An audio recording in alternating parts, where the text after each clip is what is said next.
Welcome to Next Avenue, a community conversation. The topic today, simple steps we can take now to enhance our health, well-being, and quality of life for years to come. We are coming to you live from the wonderful facilities of the Johnson Foundation at Wingspread in Racine, Wisconsin. This presentation from Milwaukee Public Television is made possible with the help of a grant from our good friends and partners at Milwaukee's Helen Bader Foundation. Now here's your host, Mark Segrist. What does it take for those of us over 50 to maintain a healthy mind and body? What are the benefits of eating right and being fully engaged in the world around us? We're taking a rather in-depth look at the topic of health and well-being right now, a most appropriate focus, especially for this stage of our lives. Welcome to our fifth in a series of MPTV and Next Avenue Community Conversations. We're live on the web and we're gathered here at the beautiful Johnson Foundation at Wingspread. We have a full house here this afternoon. We are grateful for that. It's great to have everyone come out and join us. We're also joined by Ashley Stake. She serves as Community Program Associate for the Johnson Foundation. Ashley does an excellent job of helping guide that outreach effort here in Greater Racine. And I'd like to invite her to the microphone now to share just a couple of comments with you. Ashley, watch your step when you get up here now. Here you go. Thank you, Mark. Good afternoon, everyone, and please let me begin by saying on behalf of the entire foundation, welcome to the Johnson Foundation. We are thrilled to have you all here with us today, and I want to extend a special welcome to those of you that are joining us virtually through the MPTV website. For those of you that don't know a lot about us, here at the Johnson Foundation, we bring together people from all walks of life to explore issues, discuss challenges, and develop solutions that can hopefully fix some of the toughest challenges that our communities and our environment faces. Health, specifically children's health, is a topic we devote a lot of time to here in our local efforts at the foundation. We've spent significant amounts of time bringing people together to address problems related to African American infant mortality, children's mental health, and the school readiness of young children. One thing we know for sure is that good health is an essential part of being able to live a healthy and productive and fulfilling life. And that's why we've focused such a great deal of our resources on the topic and why we are so happy to have all of you here today and to focused on brain health with the Helen Bader Foundation, Next Avenue, and MPTV.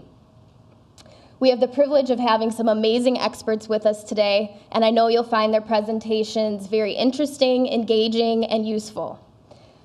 So please get comfortable and enjoy the presentation so that you can pick something up that will help you maximize your well-being and your ability to contribute meaningfully to your community, whether that be here in Racine or somewhere else. Thank you.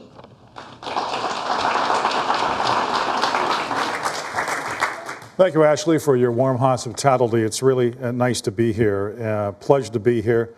We're also joined in this gathering by Milwaukee Public Television General Manager Ellis Bromberg. Ellis, of course, was instrumental in the launch of our Community Conversation series, and we're most appreciative of that. He joins us now to share a little more background about this ongoing project. Ellis? Thank you, Mark. Yes, sir. Thank you, Mark. And we are very, very happy to be here today for several reasons. First, as Mark mentioned, this marks the culmination of the first year of Next Avenue. The Next Avenue project, by the way, is primarily an online initiative of the nation's public TV stations with stories, videos, blogs, and the like, all geared to those of us over 50 years of age. Originally an initiative of Twin Cities Public Television in St. Paul, the service is actually provided by many PBS stations, including us at Milwaukee Public Television on our websites. A few stations, however, received grants to go beyond the website and take this project into the community. We were very grateful to receive a generous grant from the Helen Bader Foundation to launch a 6-community tour. I know Helen Ramon is here from the Helen Bader Foundation today. Good to see you, Helen, and thank you for your support. Now, we kicked it off last year at the State Fair Park in West Allis, then in Milwaukee, Sheboygan, Pewaukee, and Oak Creek. We've already tackled a number of topics: money and security, work and purpose, living and learning, and caregiving in conversations that have been streamed live and then archived on mptv.org. And now we come to Racine for a conversation about health and well-being. We've been extremely happy with the results of these conversations. They've been excellent. And we are now reviewing this season and looking at options and funding for a next season of Next Avenue. So we are glad to be able to look back and look ahead from this vantage point. Secondly, this is a great and appropriate spot for us to have this event sponsored and taped for broadcast by Milwaukee Public Television. Most of you, I am sure, are unaware of this, but Wingspread is a historic location in the history of public broadcasting. In November 1984, some of the best thinkers in public media and general managers of many public TV and radio stations from across the country met right here for what became known as the Wingspread Conference on Editorial Integrity in Public Broadcasting. It was at a time when court decisions had left an unclear picture about the First Amendment rights of public broadcasting stations that were licensed to government entities like public universities and colleges and state agencies.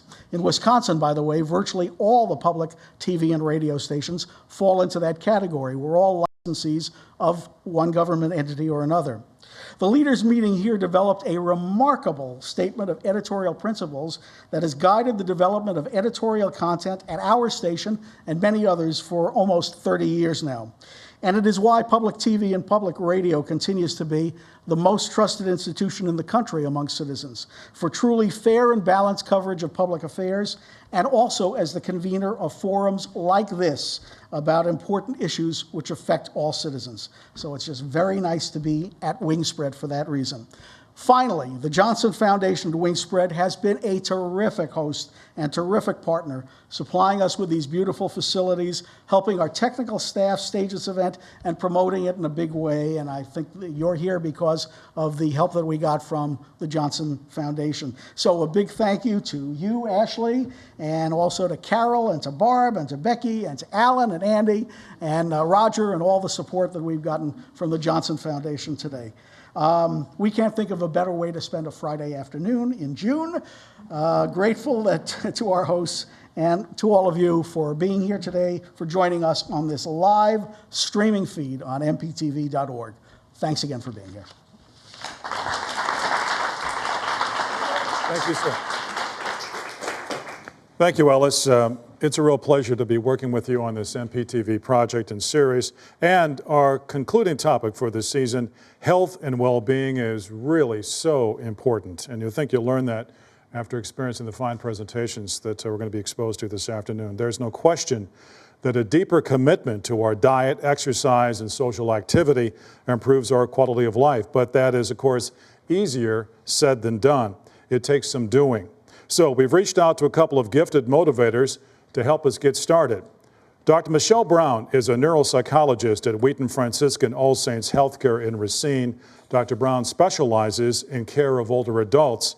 Her practice involves helping patients overcome various challenges, including Alzheimer's. She also helps them maintain a healthier and more fulfilled state of mind in general. Dr. Braun has an impressive background as an academic, administrator, and for her fine work with veterans. In addition to her practice, Dr. Braun serves on numerous boards promoting mental health and helping ensure quality programming and treatment are in place whenever needed. Our other special guest comes to us from the Twin Cities. She is Ms. Sina Teskey, a certified dietitian. You're going to enjoy her presentation as well. We'll have more about her in just a moment. But first, help me welcome our first presenter for this afternoon from Wheaton-Franciscan Healthcare, Dr. Michelle Braun.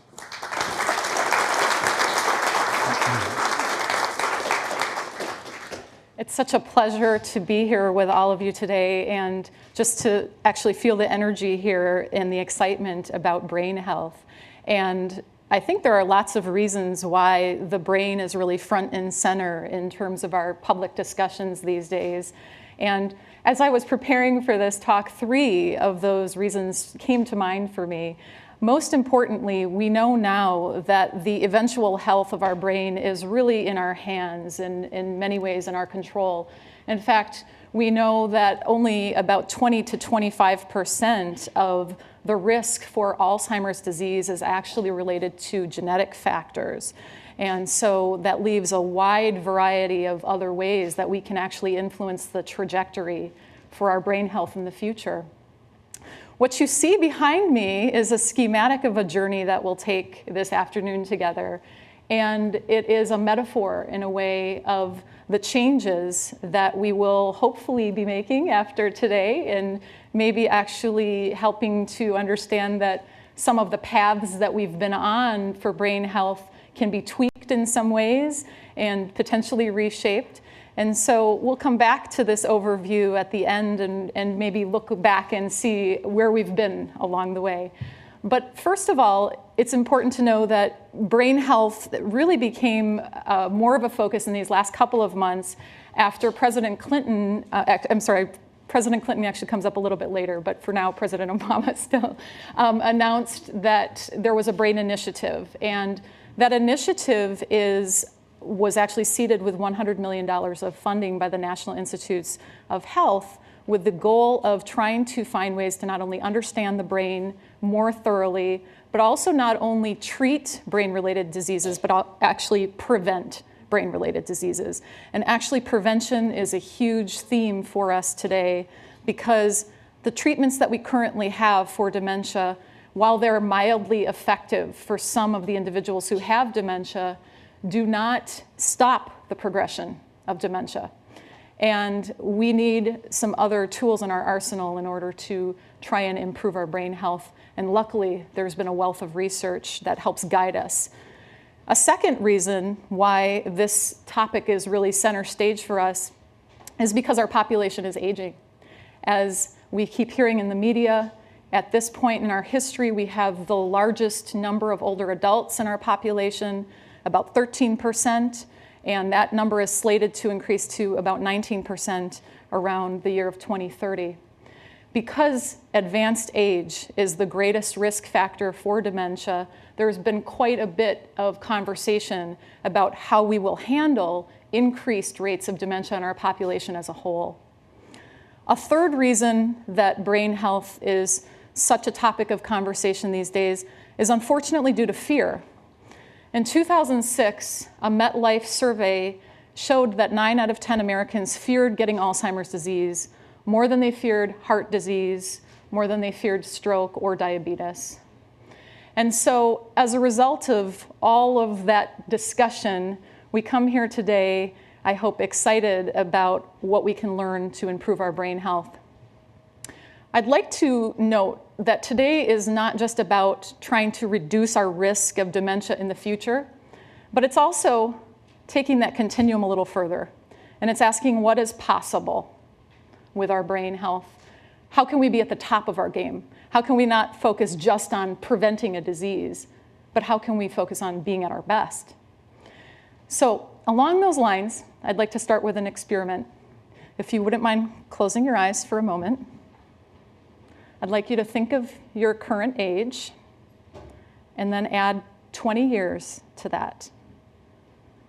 I want you to picture what an ideal vision of yourself will be at that age.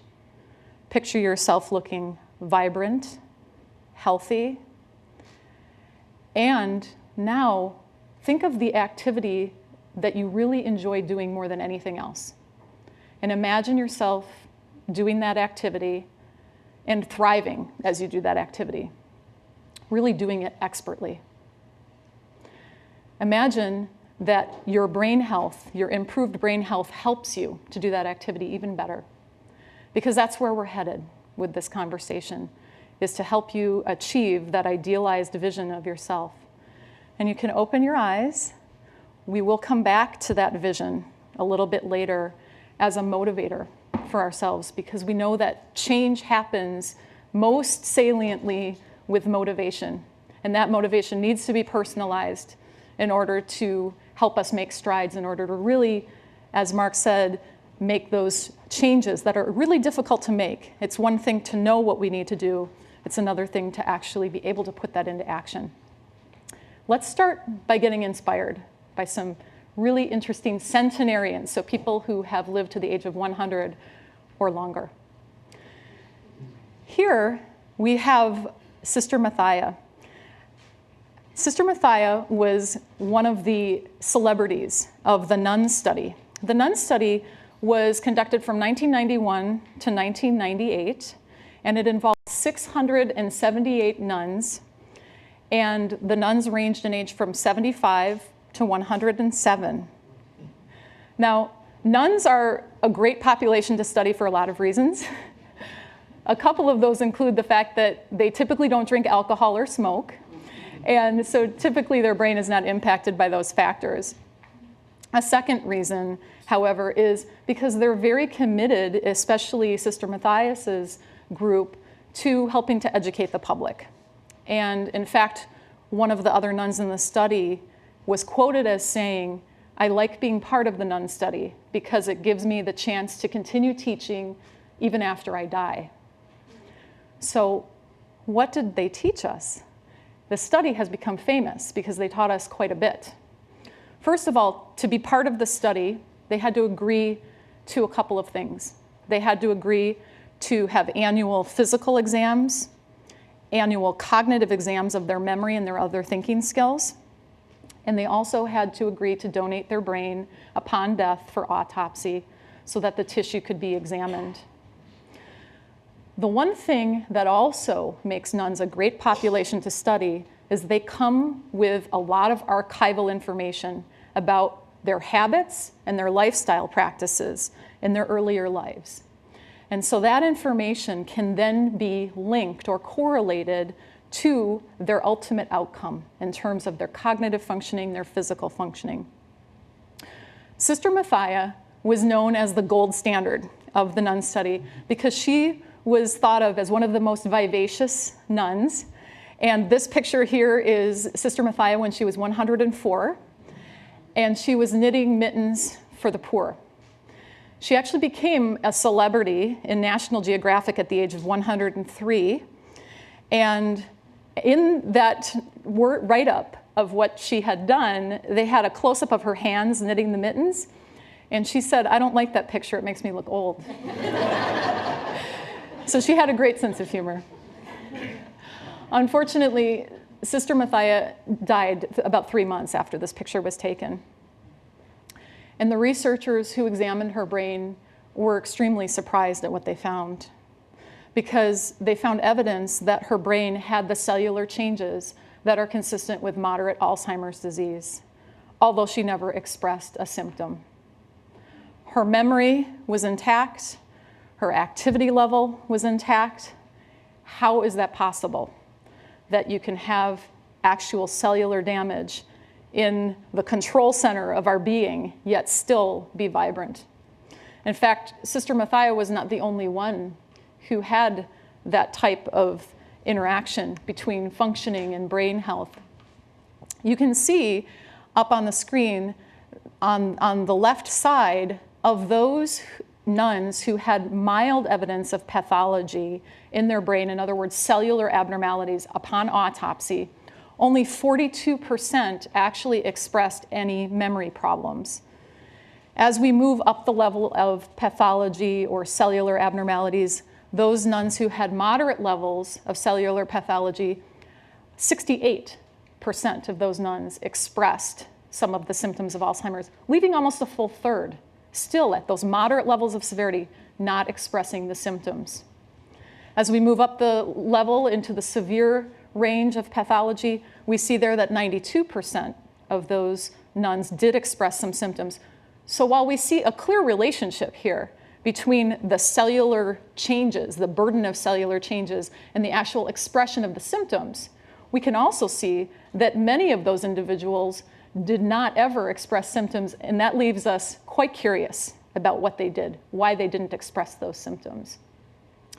One of the major reasons why, and this has been shown in many studies, is the phenomenon of brain reserve.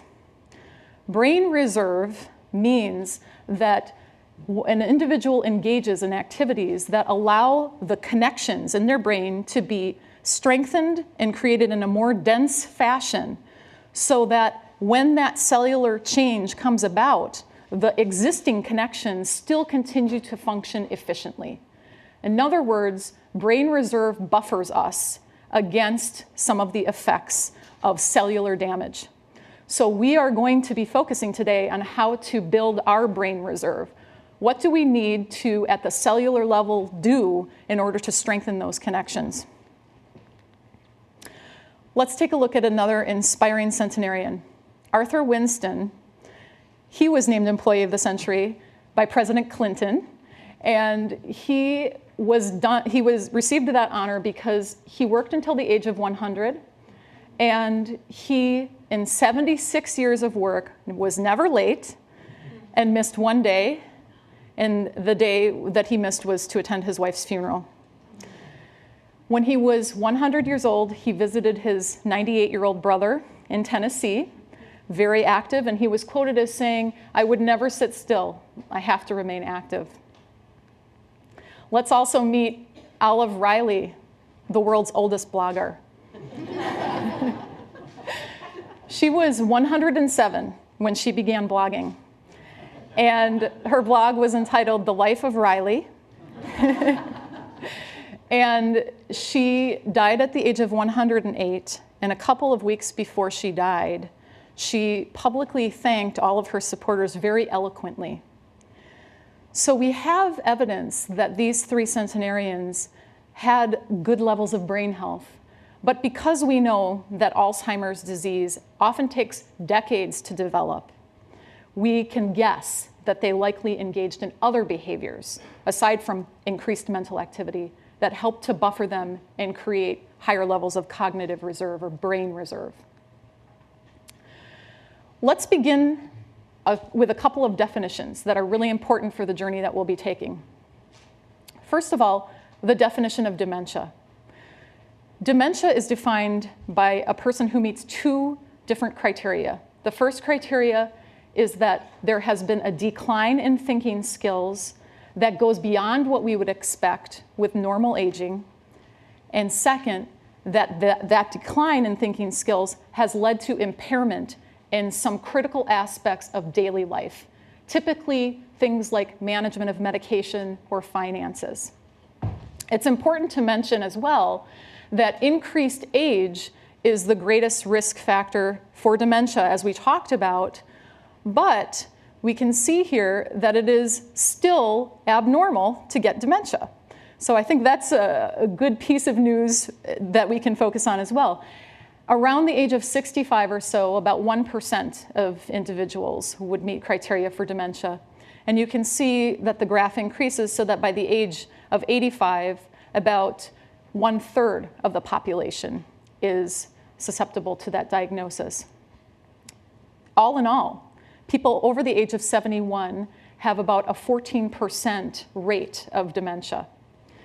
Alzheimer's disease in our country right now is afflicting about 5 million people, and that number is expected to triple by the year 2050.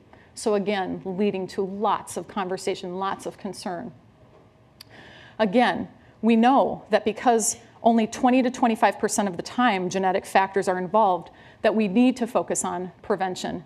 And in fact, we're seeing a lot of that in terms of the change in our healthcare system right now. So if you look down at that last piece, the quote, health is more than the absence of disease. So you see, not being able to see far. I think I should wear some glasses, perhaps. So the Ottawa Charter noted that quote. And again, we see with healthcare reform, the Accountable Care Act, that there's been a shift in terms of not only our focus of practice, but also reimbursement models. In other words, government is taking a lead from the consumer-oriented health focus. By a show of hands, how many of you misplace objects that you frequently use, like keys or glasses? Okay. And by a show of hands, how many of you ever have walked into a room and said, "Why did I walk into this room?" Okay. Also, how many of you ever experience the phenomenon where you have a word on the tip of your tongue, but you can't quite think of it? All the time. Okay. Those are some examples of normal age-related changes. We all experience them. And that, in fact, makes up the largest group of folks in our society. We do know that there are also a couple of what we call optimal agers, people who seem to be resistant to having any kind of age-related change. And there's a lot of research being done on that population right now. Before we progress to talk about the 3 different techniques that I'll be recommending to you in terms of boosting your brain reserve, let's get to know the brain itself a little bit more.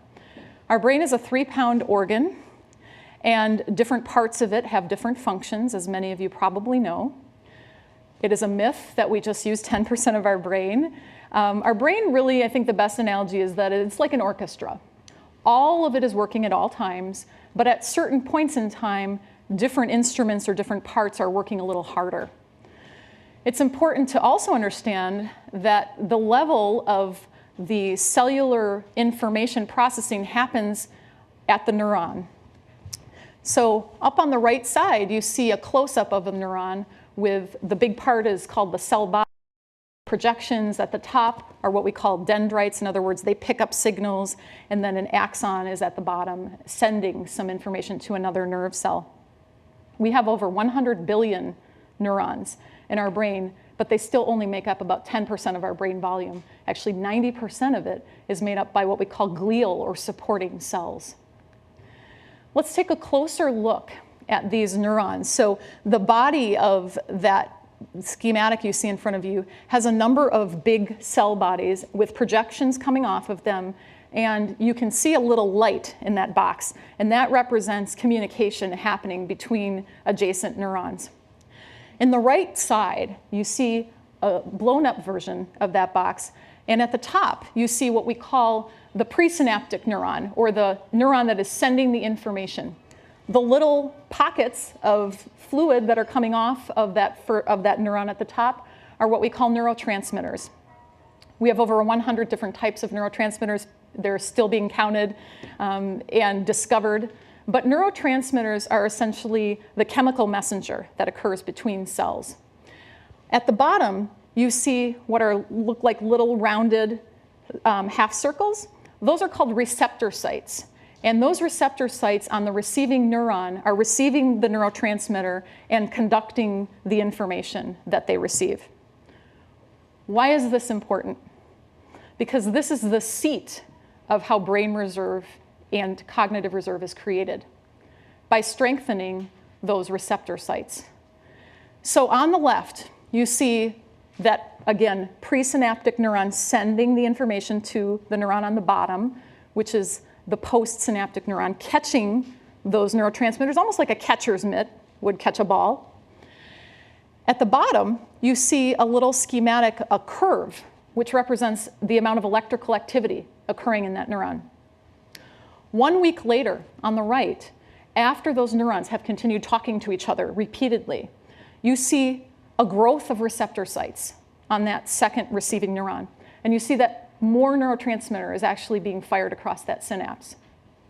You also see at the bottom that there's a higher electrical impulse from that second cell. In other words, cells that fire together wire together. And you can see that more clearly, again, going back to this picture, that what the cells are trying to do is create a network.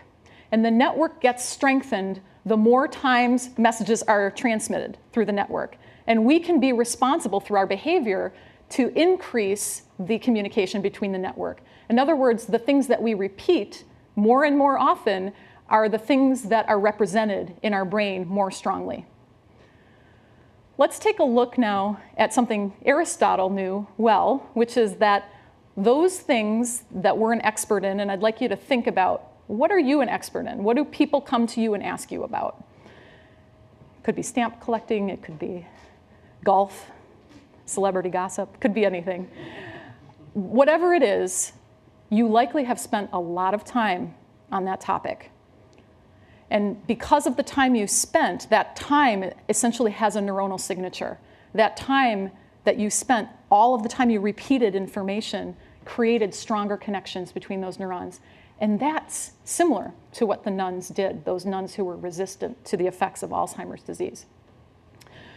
I think this visual really helps us appreciate the difference between the types of tissue that we're striving to create on your left and the types of tissue loss that we see in Alzheimer's disease. We're striving to create that tissue on the left, but even in those cases where some of us might express some of the cellular pathology of Alzheimer's disease, as you see on the right, the goal again is that the remaining cells still function efficiently for us. Let's take a look at where we're headed. So we've just covered the lower portion here in terms of really just getting our feet wet with some background information. Now let's do a couple of stops along the way. We've got 3 stops along the way before we get up to the end where we'll talk about actually how to make these strategies habits in our lives.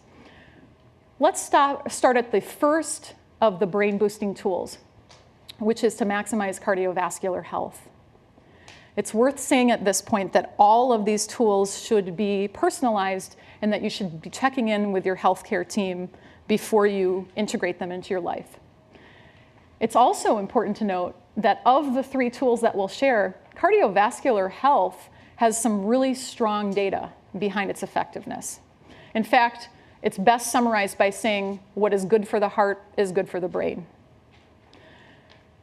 In terms of blood flow, we know that if we look at the brain, you can see in the front 2 carotid arteries coming up, 2 vertebral arteries in the back, and look at how those arteries fork out and become smaller as they move into the actual head and into the actual brain.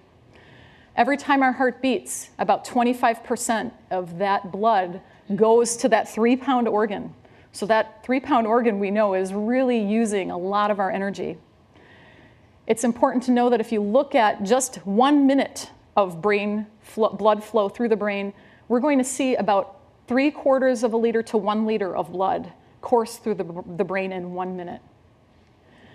In terms of some of the other brain vessels that are important to note, capillaries, as you can see here, really help to allow blood flow to occur to many, many areas of the brain. We know that blood flow is important, and we'll be coming back to how blood flow helps with nutrition, helps to deliver the nutrients to the brain. But in addition to delivering nutrients like vitamins and amino acids, we of course know that blood flow helps with oxygen, but we also know that it delivers hormones and importantly removes not just carbon dioxide, but also ammonia and other waste. In fact, there are some theories of cognitive aging that suggest that perhaps the removal of waste is not as efficient in some cases, and that's why good blood flow is really critical. In terms of vascular risk factors, high blood pressure, hypertension, diabetes, and high cholesterol, as well as obesity, are linked to later Alzheimer's disease. That might not sound surprising to you now, but researchers were quite surprised when they found that connection. So cardiovascular functioning, so heart-related functioning, actually impacts memory, actually is a risk factor. In fact, a Finnish study showed that looked at over 1,000 men and women, showed that having one of those risk factors doubled the risk of dementia, and having all 3 actually led to a 6-fold increase in dementia. So how do we move forward? What do we do in order to help to decrease our risk? Using cardiovascular exercise as a tool, and also using that to help with weight control as well as some dietary changes, can help increase brain health. So there have been many questions about how much exercise, is there a limit to how people can benefit in terms of their age, and many other questions that have actually been studied in the research. So I'm happy to report some really good news along those lines. First of all, the effect of cardiovascular exercise is enduring.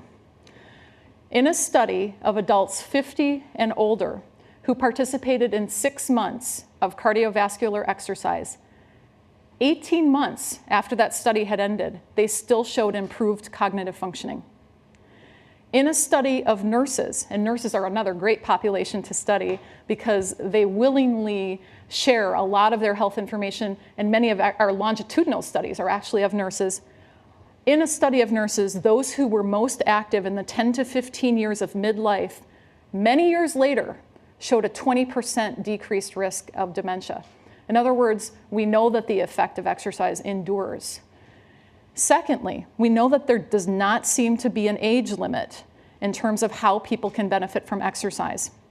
In a study of individuals 85 and older who participated in exercise 4 hours a week, their cognitive functioning improved, their memory improved.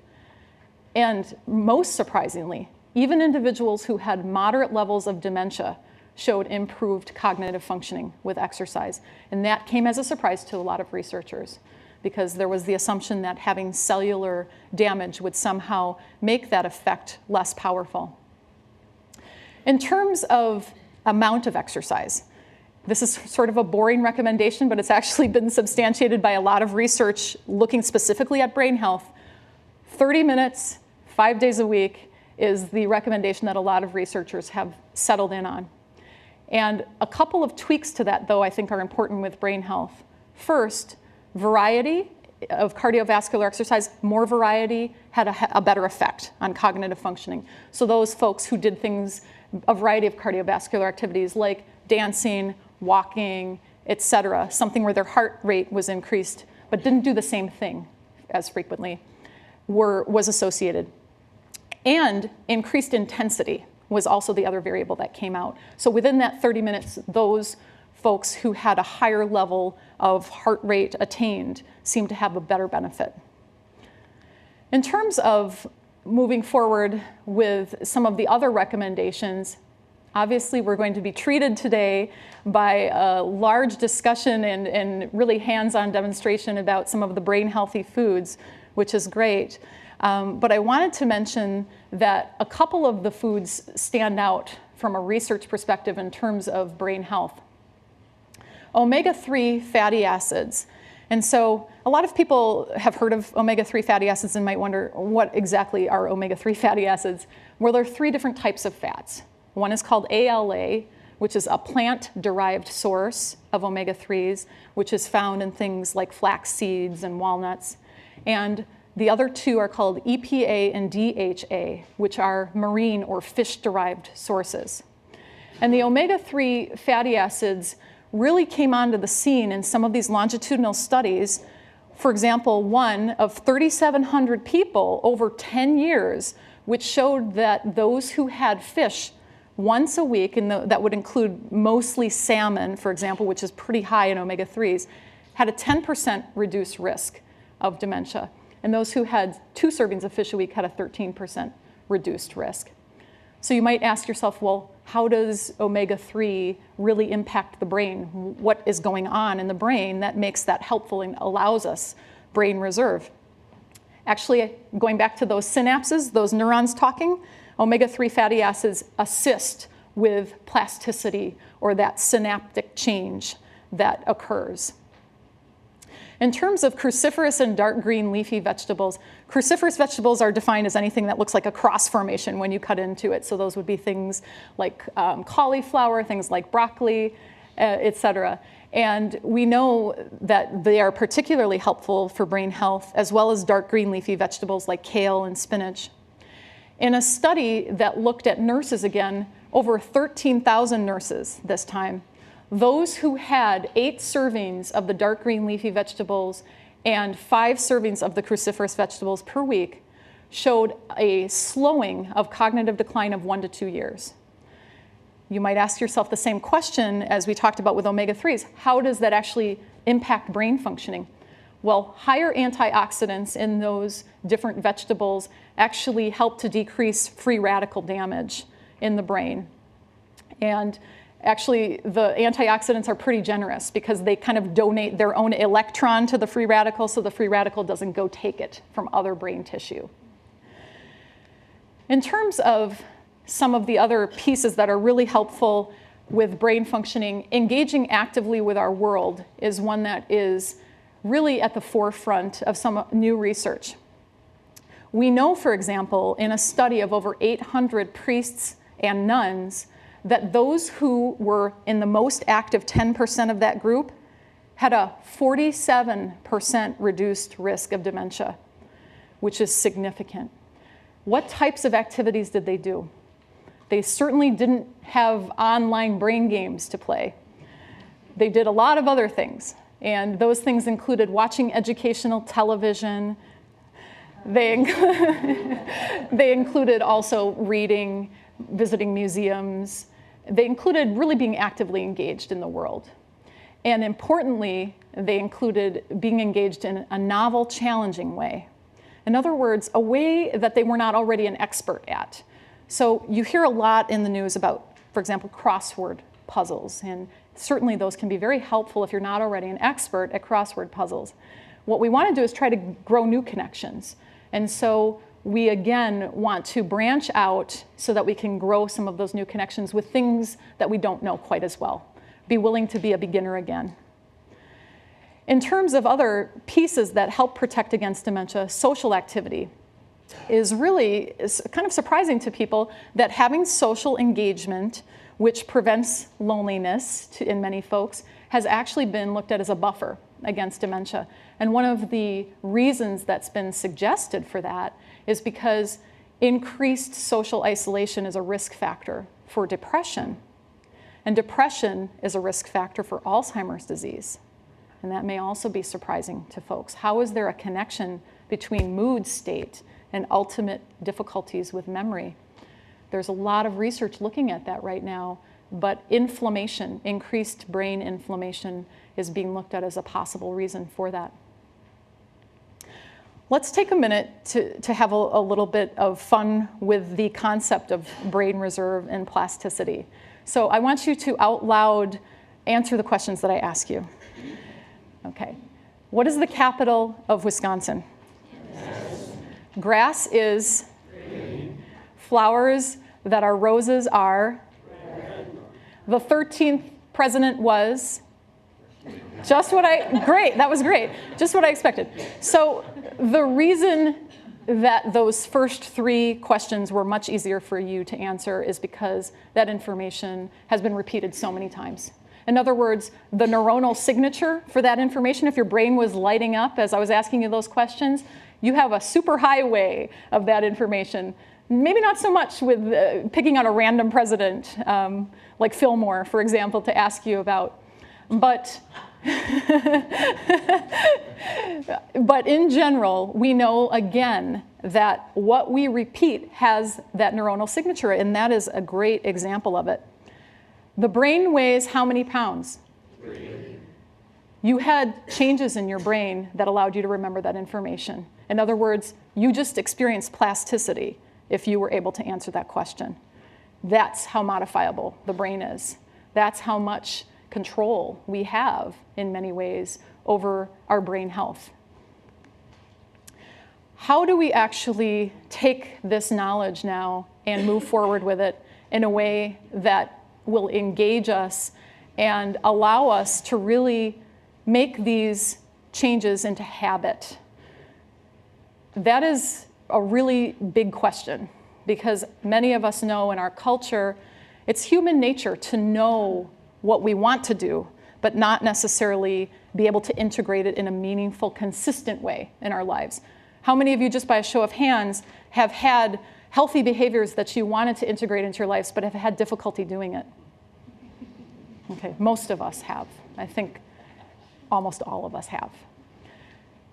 Part of what we know about the science of habit change is that our immediate environment is the most salient factor for us. So we respond to the fires that need to be put out around us, at work, at home, in our relationships, etc.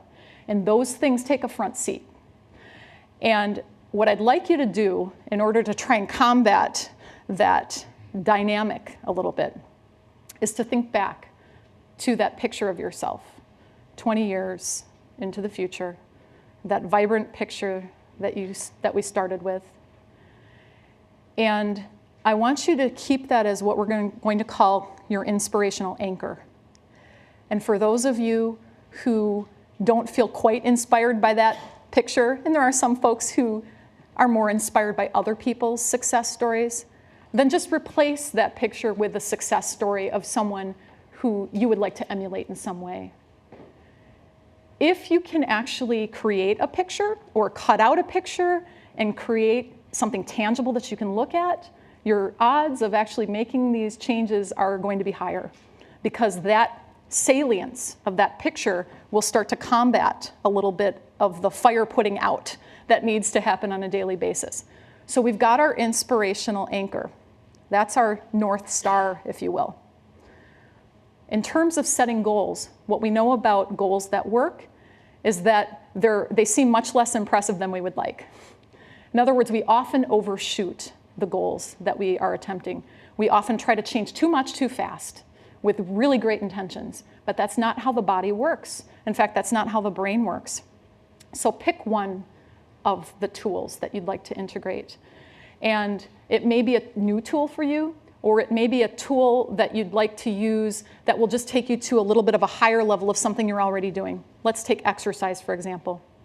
If you want to integrate exercise and you haven't yet done so, trying to do that just at a level that's going to allow you to be successful is a key.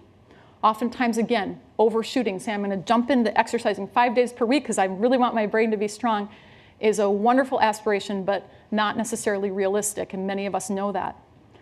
Aim to exercise once or twice a week. When you meet that goal, then increase. Make sure you're meeting that goal consistently for several weeks. That's what the brain needs in order to actually ingrain a habit, repetition. When those fires that you need to put out become too strong for you and you have to respond and you don't have time to engage in the goal that you have really identified as important, engage in the goal for 30 seconds. That's it. Just do that. Consistency of the engagement is much more important than the duration because, again, those synapses need to be firing. We want to make it a habit. It's better to engage in just small amounts then. In fact, clinically, what we call that is a fancy term called behavioral activation. In other words, we activate ourselves by making ourselves engage in something that we really don't want to engage in necessarily. We don't have the time, we're too stressed out, we're too tired. But making yourself take that initial step, that even 30 seconds, will help to strengthen those connections and will also, in many cases, help to stoke your motivation. That brings us to one of the laws of human behavior change that we know from a lot of research, which is that action precedes motivation. So oftentimes we wait to be motivated. We all do that because it's always fun, more fun to do things that you actually really want to do. But if we actually make ourselves take that step behaviorally first, and this has been shown, other people have been the research subjects for this, then people will say, I feel more motivated. Many of you may have experienced that too. When you start a task that you don't really want to do, you suddenly get a little burst of energy. And so that's what we need to do in terms of our brain health and our really trying to strengthen those synapses.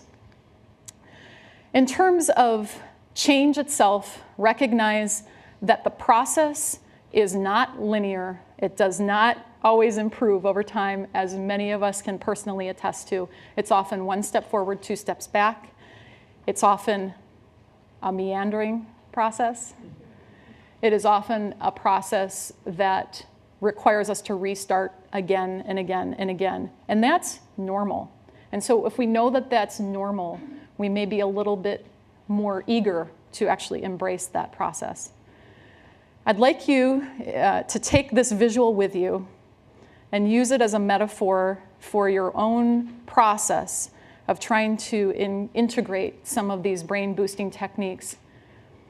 At the top, we see our inspirational anchors, whether your picture in 20 years is up there, or whether we want to use our centenarians or anyone else who you'd like to emulate.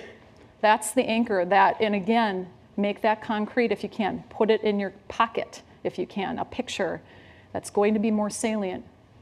We're all going to be going through this meandering change process together, but great strides are possible if we know that we're not the only ones, and that we can always look to those anchors to guide us. Thank you.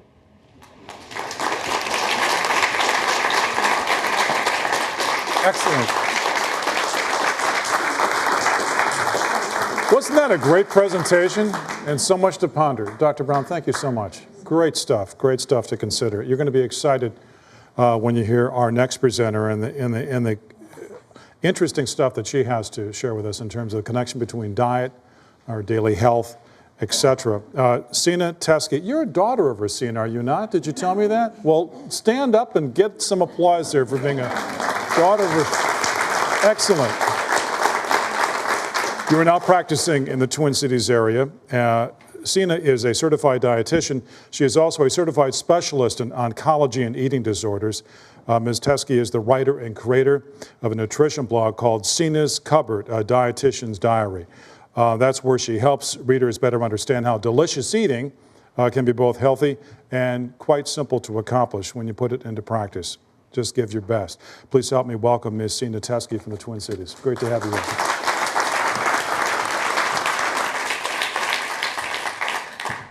It's great to be here in my hometown, talking with friends and family in the community, so thank you for having me. We're going to talk a lot about what Dr. Braun talked about, but specifically about the foods that can help with our brain. So I have a pretty cool job because I get to talk about food all day, and I love to eat. And to know that eating can actually change your health is a really exciting thing for me. So I hope that you guys can take away a few things or a few foods that you don't already eat that you could incorporate into what you can eat in the future. I have a lot of examples up here that we'll go through as well, and I'll just wait for my presentation to load.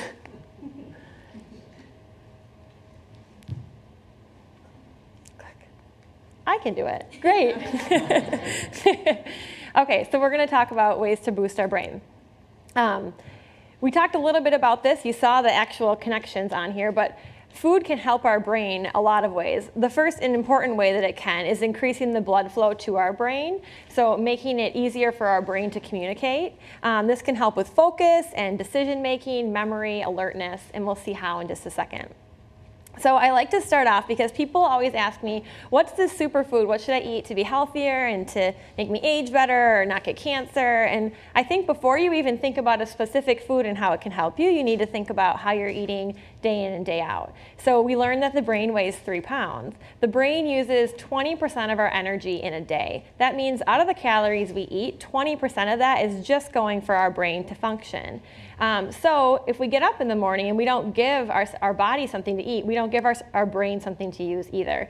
So you're cranky, you're irritable, you don't have as much energy at work. That can all relate to not eating breakfast.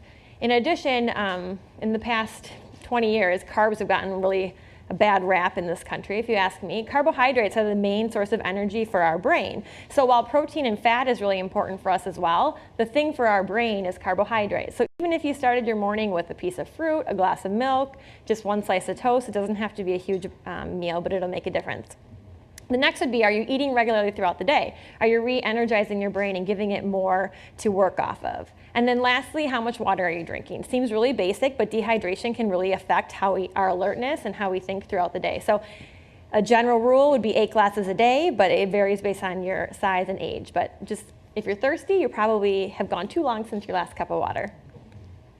So now you're thinking about how you eat. You have some great tools. You're eating breakfast. You're eating throughout the day. You're drinking enough water. What foods can you add to your diet to help with brain function? And this list here, we'll go through each one. But the thing I want to point out as a general is these are really common foods in a Mediterranean diet. So there's been a lot of research that's been done on brain health in the Mediterranean diets. And a few observational studies have shown over time that the closer adherence you have to a Mediterranean diet, the less cognitive decline you have. So Mediterranean diets basically just mean a lot of fruits and vegetables, a lot of fish, some dark chocolate, and really healthy oils. I think it means dark chocolate. Maybe a little wine too. The first food we'll talk about is spinach. So spinach is rich in a lot of nutrients. I have it written up here: folate, vitamin E, vitamin K, lutein, phytochemicals, which basically is a fancy word meaning natural ingredients in the food that do something that can help with health, and antioxidants. So we learned that antioxidants help prevent damage that's happening in our cells. So the environment and things around us cause our cells to become really, really unstable, and antioxidants are givers, like we learned, and they give their electron to make those reactions stop. So they stop this damage from continuing to go down. So one 25-year study done by Harvard looked at 13,000 women and showed that the more fruits and the more vegetables specifically that they ate, the less cognitive decline they had. So they had a 19% less cognitive decline when they consumed more vegetables. While that's a general rule, the most specific one they noticed was dark green leafy vegetables. So the more correlation there. The more dark green leafy vegetables you ate, the less cognitive decline you had. This is because of those antioxidants decreasing all that inflammation. So try to walk through a really busy crowd is kind of how I think of inflammation. So there's things everywhere and it's really hard to push through. But when you have antioxidants, they basically like clear the way for you so you can get to where you need to go very freely, and that's how they work for us. So spinach, how much spinach should we be eating? They recommend 4 to 6 servings of vegetables a day, and people always think this is this daunting number, but when you think of it in food, it shouldn't be as daunting. I have up here a cup of spinach, so a cup of raw spinach is 1 serving of vegetable, or half a cup cooked, and that's for any vegetable. They recommend 3 to 4 servings of dark green leafy vegetables a week. So if you think about that, if you had a salad with 3 cups of spinach, you're meeting the recommendation for your dark green leafy vegetables. I also brought here a smoothie. So we often think of fruit smoothies, but it's a really easy way to add in some vegetables into our diet. And I even had my dad, who's in the audience, taste it yesterday, and he could not notice the spinach.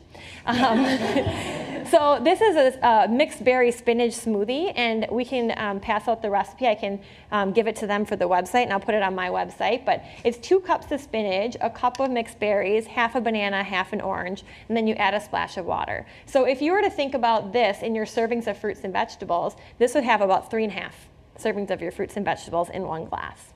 So it shouldn't seem as daunting to get these numbers as we often think it can be.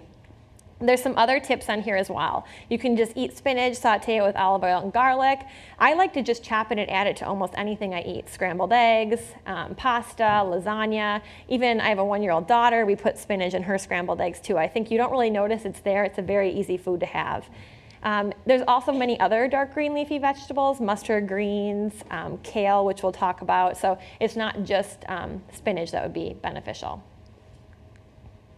The next food is salmon. So we learned a little bit about omega-3s today, and I do want to go into it a little bit more. So omega-3s, the really famous ones, when people take fish oil pills, they're usually the DHA and the EPA, which are the ones found in fish. These improve alertness and memory. Basically, if you think about communication within our brain, so now we're nourishing our brain throughout the day with food, we want those communications to be fired faster. They kind of insulate and help the message be sent from one thing to the next. And omega-3s from fish are the most efficient at that. So thinking about flaxseed versus fish or other sources of omega-3s, so flaxseed, hemp seed, chia seed, walnuts, olive oil, these are all the other source of omega-3s. They are great for us as well, but they have to actually convert to the fish type before we can absorb them. So if you like both, do a variety. If you don't eat fish, you can still get it from the other one, but know that the fish has the most bang for the buck. So eating salmon. Up here again, I have a serving of fish, and I point this out. This is a 1/4 pound of fish, so that'd be 4 ounces of fish. Most medical professionals would agree that you need 2 servings of fish a week. That's what the American Heart Association recommends. A lot of studies on brain health, so that kind of is all across the board for cancer prevention as well. But it's assuming that you're having a 3-ounce serving of fish. So this is 4 ounces. And if you ask me, when I have a serving of fish, it's probably almost 6 ounces. So when we say eat fish twice a week, we actually mean eat 6 ounces of fish a week. That could be 1 serving for you. I even got it at the deli, and the woman said, "That's a really small piece of fish. Are you sure you don't want any more?" And I said, "I'm proving a point. I don't want any more." So right next to here are flax seeds. Something to know about flax seeds, they get a lot of hype in the media, which is great, but there's many different kinds. If you see a whole piece of flaxseed, it actually looks like wild rice. It's really long and hard, and our body actually cannot open up that fiber and get the omega-3s out. So if you eat flaxseed as a whole, it's really crunchy and not very flavorful because most of the time we eat it milled. So this up here, the kind I'm showing, is milled flaxseed, and it's just small seeds. They look kind of like sesame seeds. And this is the piece of flaxseed broken open, so you still get the fiber because you have a little piece to break down, but you also get the omega-3s out of it. If you were to use flaxseed oil, you're going to get the omega-3s, but not the fiber. So I recommend getting the milled, and this would be something too. You make a smoothie, just add a tablespoon into the smoothie, add it into oatmeal. There's a lot of things you can add it in. I also want to talk quickly about wild versus farmed salmon. So wild is the most environmentally friendly way to eat your salmon because it's natural, and salmon gets their omega-3s by the fish they eat. So the bigger fish have more omega-3s because they're eating all the little fish. So they kind of get it generated. Farmed salmon, surprisingly, it even surprised me, sometimes has more omega-3s in it than the wild because we are processing fish oil into their feed. So they have a consistent amount of fish oil every day that they're eating that's very high. It is very, it's not environmentally healthy because we have to kill a lot of fish to make the feed to make farmed salmon. But knowing that if you have farmed salmon, you're actually getting just as much, if not more, omega-3s than wild salmon. So you kind of have to weigh out what's important to you. When you think of fish, you can just keep it simple, broil it, add lemon to it, put it on top of salad. Salmon burgers are really fun.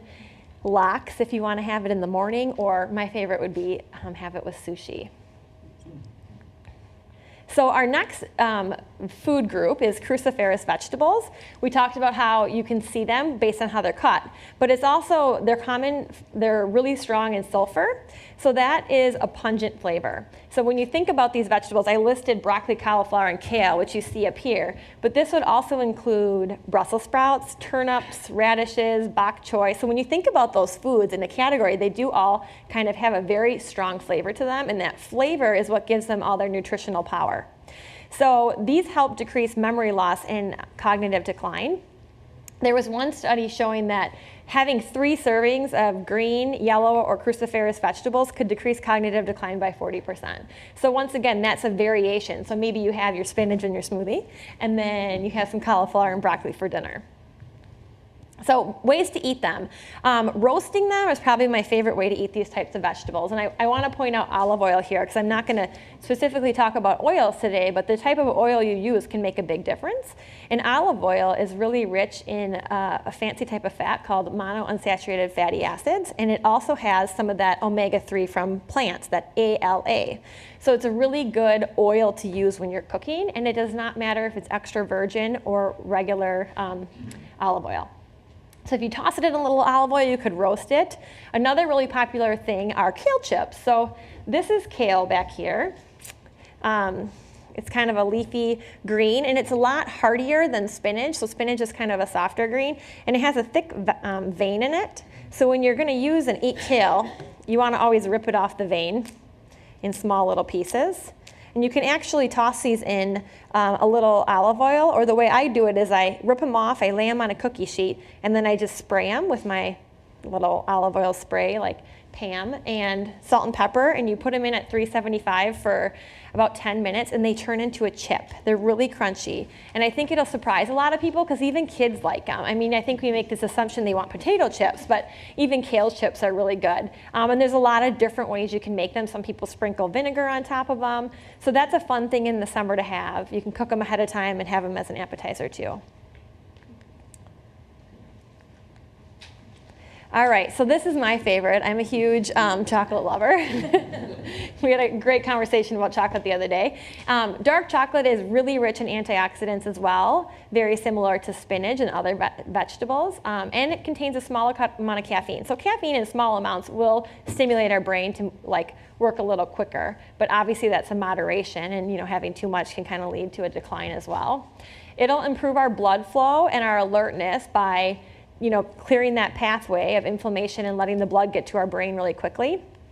And eating as little as 1/3 of an ounce of a chocolate, that would be the size of 2 Hershey Kisses, can help protect age-related memory loss.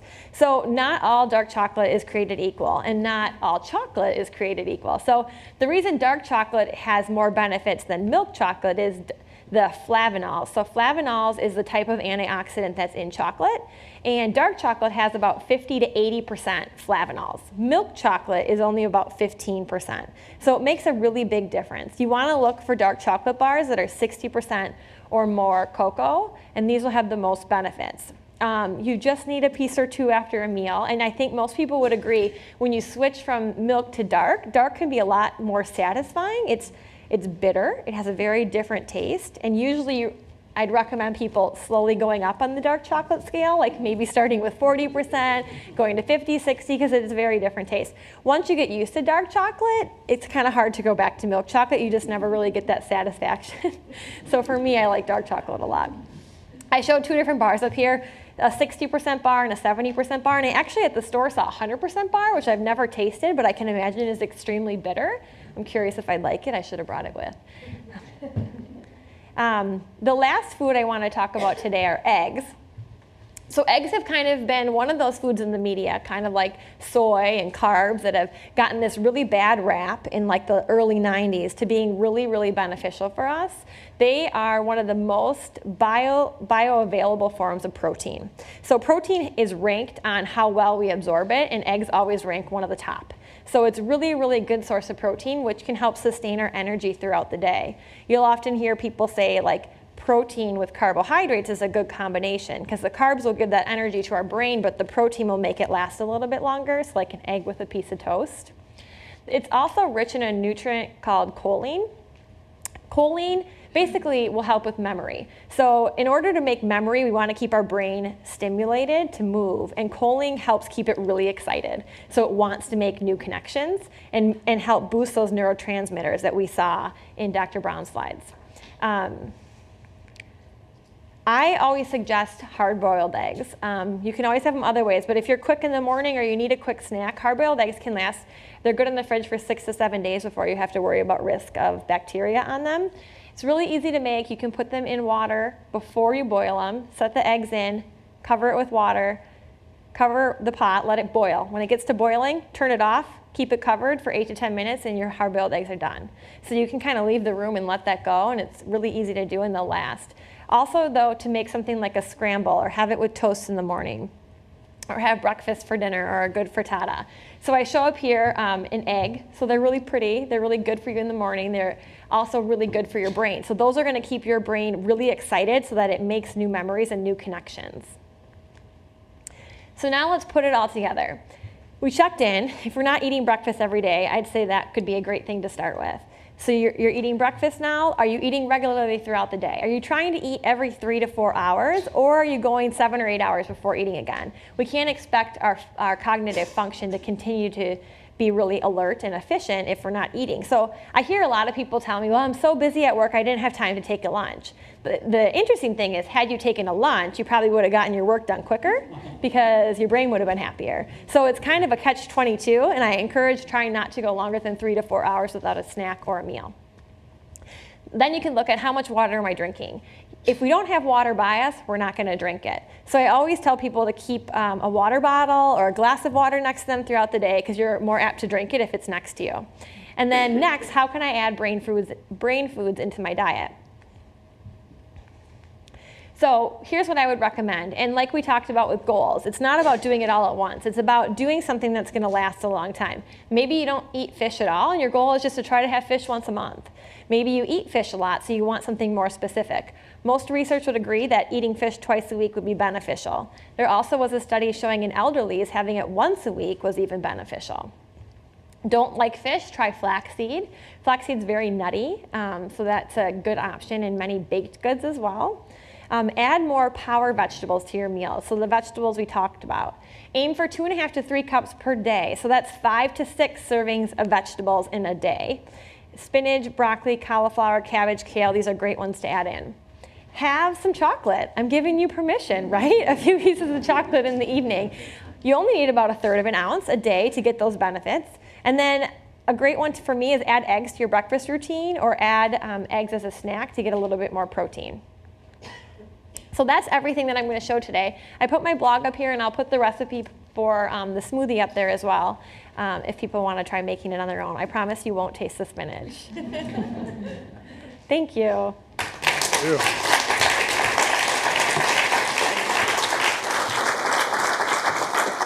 Thank you, Sina. Most helpful and also informative. As I indicated earlier, we have a full house here at the Johnson Foundation at Wingspread, so we're going to take advantage of that and take questions from this You're a good-looking group of people. You know that? This is the handsome group, isn't it? I think so. Absolutely. All you have to do is raise your hands, and we'll get a microphone to you, okay? As always, your feedback is important to us here at Milwaukee Public Television, so I encourage you to also, if you'd be kind enough to complete your surveys and hand them in at the conclusion of the program, we would be most appreciative of that. Okay, let's get started. Who has a question for our outstanding presenters today regarding health and well-being? Yes, ma'am. We'll get a microphone to you. The lady in the blue blouse, yes? We're going to pass the mic. Sort of like passing dollar bills down the row at the Miller Ballpark. Yeah, go ahead. Hi, thank you so much. That was really lovely. I have a question for the doctor. You mentioned that perhaps the removal of toxins from the brain is almost as important as everything else that you mentioned. And I've heard, and this is something I worry about in my particular community, that cooking with aluminum pots is really quite problematic. And so I kind of, I worry about this because I see my aunties and I see so many women in the community cooking with these big aluminum pots. And good pots are very expensive. Yes. Is this a myth, or is this true that cooking with aluminum is problematic? It's a myth. Oh, good. So it's actually been researched several times because initially there was a relationship that researchers thought they saw. And when it was researched in more depth many times, that did not pan out to be a real association. I'm glad to hear that. Thank you. All right. Yes, ma'am. We have a lady over here on the stage right. Okay. I didn't hear any mention about vitamins. Just curious what you think about that. Like taking a multivitamin? Right. So that's a great question. I always think it's best to get vitamins from the foods. So a lot of the foods we talked about today, I talked about the specific things that are really good for in your brain, but they're also loaded with other vitamins. Taking a multivitamin as a backup, I do think, is a great tip as we age. Basically, our body knows how much of the nutrients we need. So if you're eating enough of, let's say, vitamin K, and you took a vitamin with vitamin K, you're actually just going to excrete it out. So it's not going to be detrimental if you're just taking one multivitamin a day. Taking higher doses above the recommended 100% could have negative effects, though. You may also have wondered about the lack of mention of vitamin E with regard to Alzheimer's disease, because for a while that had actually been looked at as a potentially really helpful supplement. And similar to the aluminum issue, when it was more studied in more detail, it didn't pan out to actually help cognitive function. Are general practitioners, internists, as supportive of vitamins as they should be, in your opinion, in both of your opinions? They are? I believe They're on the so. same page? I Okay. believe so. I think there's really been a shift in healthcare to really trying to make sure that health promotion is a focus, and vitamins are embraced. That's good to know. That's good to know. Yes, sir, you have a question. And we have a microphone just to your left there, to your right. Hello, thank you very much for the talk. I've been instructed by a nutritionist to use coconut oil and cod liver oil daily. And what are your thoughts on this? It's a loaded question. Coconut oil is currently being researched a lot. It is actually higher in saturated fat, which is the fat that can directly affect our heart. But they're thinking that it's a different type of saturated fat, so it basically wouldn't be absorbed like we think it would and could have some benefits. In my practice, I don't encourage people to consume it. At this point, it has not been proven that, and I think there's a risk of cardiovascular issues with it. So I know a lot of people do believe in it, and a lot of dietitians may suggest it, but I'm a little cautious to say that that's the oil to go with when olive oil has been studied to have so many proven, evidence-based positive effects to it. Cod liver would be another one for the omega-3, so that's very similar to like a flax oil.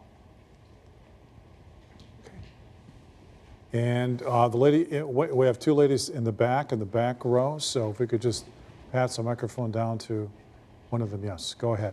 Hi, do you have an opinion about drinking bottled water versus tap water? My husband and I go around and around about this all the time, and it seems like an unnecessary expense. I don't. I think water is what's necessary, so however you choose to get it is fine. I agree. Might be in the water. For example, I know one brand of water contains a small amount of sodium, which of course means that if you drink it, you're just going to want to buy more of that kind. That could be true, but I also would think just to note how little it probably is of sodium. I mean, ideally, there's more benefits to drinking water, whether it's bottled or not, than not. And I agree, there's definitely some things done in commercial processing that you can be wary of. So, What's your opinion of drinking almost on a daily basis carbonated water? A lot of folks are hooked to it. And is it good or bad, or somewhere in actually, between? carbonated water has some really great benefits because it helps decrease lactic acid buildup for people that exercise a lot. So that's kind of what makes us sore and stiff. So the carbonation, that carbon, will actually decrease the buildup of that in carbonated water. So that can be really beneficial. Does it lead to somewhat a weight gain, or not necessarily? It shouldn't? Oh. Carbonation can cause more acid reflux if people have issues with reflux. So be careful of that. Ma'am, you had a question. Yes, we have a microphone for you. Yes, hi, thank you. This question is for Dr. Braun. You talked earlier about the normal, irritating, very common behaviors that happen to aging people, where they forget where their car is in the parking lot, or their keys, and what they went into the room for, that kind of thing. What would you say are indicators that tell us, or for example, aging parents, that it's sort of gone over to the other side, where these behaviors are, really necessary to keep watch on and may indicate something worse is going on? That's a great question. Anytime someone forgets well-known information, for example, people that they know well or places that they know well, and that's the key, so family members or friends who they have frequent contact with, and it isn't just a momentary issue related to a situational stressor, for example, that can be an indicator. There's no single indicator that is particularly concerning in isolation. But if you see repeated issues of forgetting well-known information or places, and then also difficulties with language can actually be concerning as well. So for example, not just the average word finding difficulty that we experience on average about 6 times per day, if you look at some of the surveys on that, but very frequently having difficulty word finding or articulating words. Those are definite concerns. And I would say there is more concern if an individual's daily functioning has been impacted. So if you start to see that the ability to manage the checkbook or to route to a well-known location while driving, et cetera, has become compromised, those can be signs that you definitely want to bring up to the primary care physician and see if they're concerned as well. There are some in-office screens that can be done that may be very helpful. And doctor, if I can ask as a follow-up to that, how do we approach the subject with a loved one while still offering them a degree of dignity and respect and comfort level, and not to alarm them? How do we begin? That's a great question.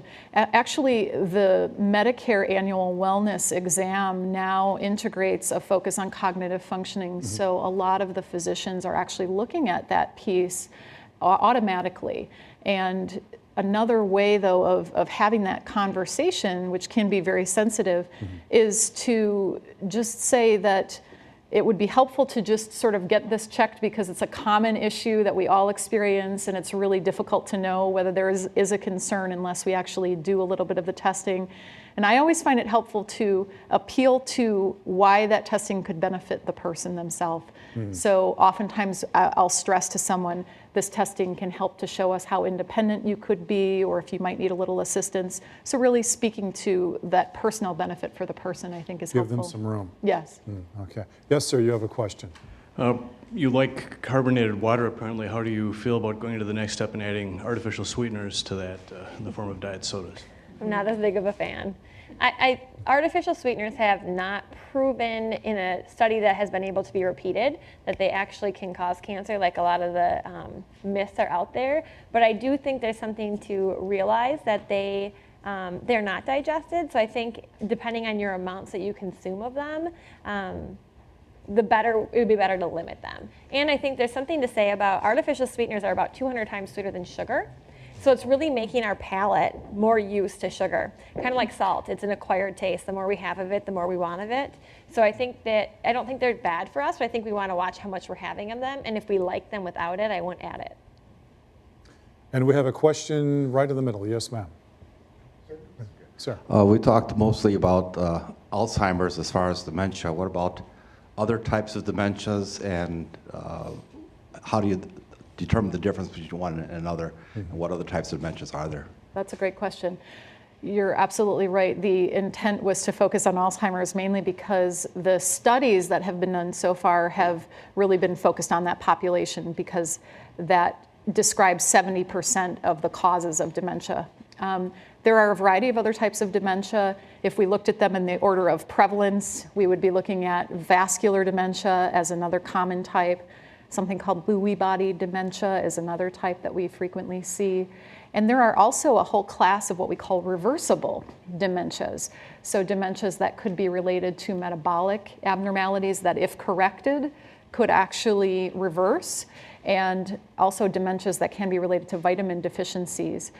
But the reason for that focus on Alzheimer's is really just because of the prevalence, because that's about 70% of the cause of most dementias.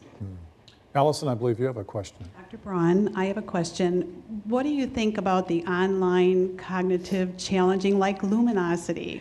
What are your thoughts about Luminosity? We signed up for it at home, and it says that it's supposed to make you smarter, better, sharper within a certain amount of time if you keep doing it.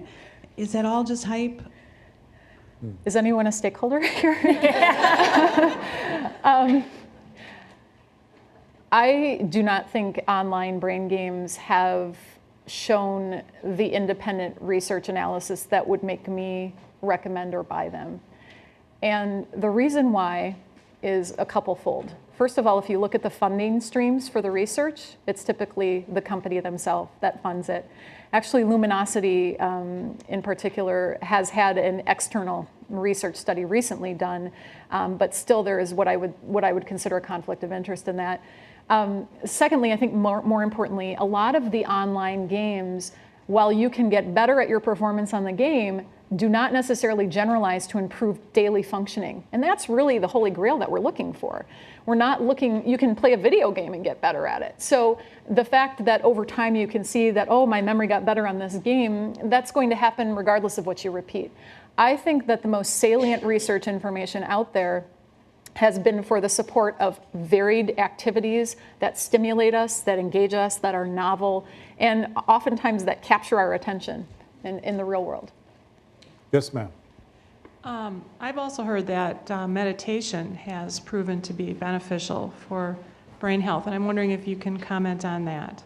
Absolutely. Richard Davidson out of UW-Madison is one of the pioneers of the impact of meditation on brain health, and there is substantial research data suggesting that brain functioning is improved, that stress reduction is achieved, et cetera. He's actually done work with several Tibetan monks showing that as they go into their meditative state, different areas of calm are activated, and the left hemisphere of the brain actually tends to be associated with higher levels of positive emotion. And so there's greater left hemispheric activation in the meditative state. So it's absolutely been shown in rigorous research studies to be helpful. I would say not necessarily just in terms of giving us more of a focused attention, but also a side benefit is mood, improved mood. Wow, yes. Other questions? What is the youngest age group that can be affected by Alzheimer's? I mean, what has the research indicated to us? The research indicates that any adult diagnosed with Alzheimer's under the age of 65, we would refer to as having an early onset variant. And that does have a higher rate of heredity than what we would call the later onset variants. And the youngest that an adult could be diagnosed with dementia is I've seen in their 30s. It's incredibly rare to see that, though. I think if we're looking at familial strains of Alzheimer's disease, which are quite uncommon, and there's probably only a couple hundred people in the world who have had those, you can see that really early onset. But the lion's share of folks who are going to have symptoms of dementia will have them well into their 70s or 80s. It's not typically what we see under that age group. Yes, ma'am, you have a question. So what about this new emphasis on gut and what it has to do with fermented foods and how you're more able to get the vitamins and minerals out of the foods that you eat, and the fact that we're trying to establish a better flora in your gut? Have you heard anything about, because they're saying all kinds of things for the brain, for the body, for everything. What do you think about that? There's definitely something to say about gut health. I mean, you hear about probiotics, those are not in our body. We have to eat them to have them, and they are really important for gut health. I have never personally read the research of connecting it farther than from our gut, but I mean, our overall taking the energy away, like not needing as much energy for gut function, could help with other function and having more calories left for other things. But I haven't seen anything past that. I haven't seen anything on that either. All right, we are going to get a microphone to you because I think you have a question. Yes, ma'am.